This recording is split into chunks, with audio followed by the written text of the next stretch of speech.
Hello friends, తెలంగాణలోనే అతిపెద్ద road ప్రాజెక్ట్స్లో ఒకటైన RRR ఉత్తర భాగం పనులకు కేంద్రం తాజాగా టెండర్లకు గ్రీన్ సిగ్నల్ ఇచ్చింది. ఈ 161 కిలోమీటర్ల 6 వరుసల ఎక్స్ప్రెస్ వే తెలంగాణకు ఎంత పెద్ద గేమ్ చేంజర్ అవుతుంది? దీనివల్ల ఏ జిల్లాలకు లాభం, ఎలాంటి భారీ నిర్మాణాలు ఇందులో ఉండబోతున్నాయి? 2029 నాటికి నిజంగానే ఇది పూర్తవుతుందా?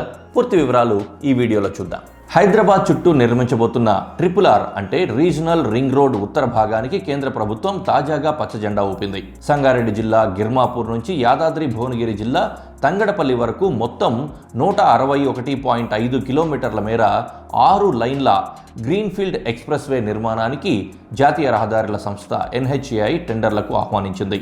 ఈ ప్రాజెక్ట్ మొత్తం అంచనా వ్యయం దాదాపుగా 9,362 కోట్లుగా నిర్ణయించారు. ఇది పూర్తిగా కొత్త అలైన్మెంట్తో నిర్మించే హై స్పీడ్ కారిడార్. భవిష్యత్తులో హైదరాబాద్ ట్రాఫిక్ ఒత్తిడిని తగ్గించడంలో ఇది కీలక పాత్ర పోషించనుంది. ఈ ప్రాజెక్టును 2 భారీ ప్యాకేజీలుగా విభజించారు. ప్యాకేజ్ 1 గురించి మాట్లాడితే ఇది సంగారెడ్డి జిల్లా గిర్మాపూర్ నుంచి ప్రారంభమై సిద్దిపేట జిల్లా ప్రజ్ఞాపూర్ వరకు వెళ్లే భాగం. ఈ సెక్షన్ మొత్తం పొడవు 83.518 కిలోమీటర్లు, అంటే సుమారుగా 83.5 కిలోమీటర్లు. ఇది మొత్తం ఉత్తర భాగంలో అతిపెద్ద ప్యాకేజ్.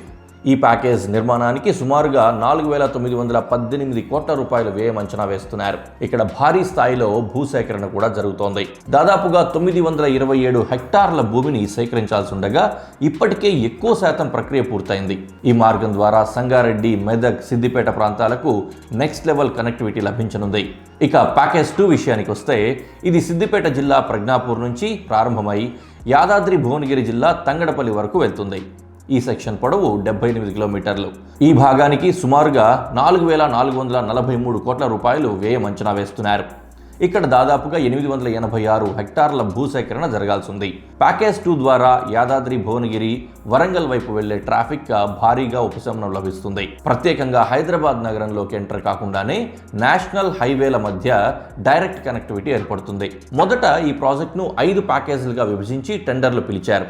కానీ ప్రైవేట్ కంపెనీల నుంచి సరైన స్పందన రాలేదు. దీంతో ఇప్పుడు 2 పెద్ద ప్యాకేజీలుగా మార్చి మళ్లీ టెండర్లు పిలుస్తున్నారు NHAI అధికారులు. జూలై 7 ఉదయం 11 గంటల వరకు బిడ్స్ సమర్పించడానికి గడువునిచ్చారు. జూలై 8న టెక్నికల్ బిడ్స్ ఓపెన్ చేస్తారు.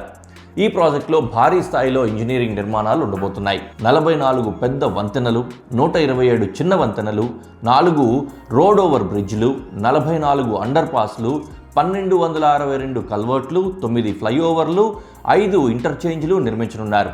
అంటే ఇది భవిష్యత్ ట్రాఫిక్ అవసరాలను దృష్టిలో పెట్టుకుని డిజైన్ చేస్తూ ఉన్న నెక్స్ట్ జనరేషన్ ఎక్స్ప్రెస్ హైవే అని చెప్పొచ్చు. ఈ ఉత్తర భాగం రహదారికి అధికారికంగా NHAI 161A అనే జాతీయ రహదారి సంఖ్యను కూడా కేటాయించింది. అన్నీ అనుకున్నట్లుగా జరిగితే 2029 నాటికి హైదరాబాద్ చుట్టూ మరో భారీ రింగ్ రోడ్ సిద్ధమయ్యే అవకాశం ఉంది. మరి ఈ RRR ఉత్తర భాగం తెలంగాణకు నిజంగా గేమ్ చేంజర్ అవుతుందా? మీ అభిప్రాయం కామెంట్లో తెలియజేయండి. ఇలాంటి మరిన్ని ఇన్ఫ్రాస్ట్రక్చరల్ అప్డేట్స్ కోసం మా ఛానల్ని సబ్స్క్రైబ్ చేయండి.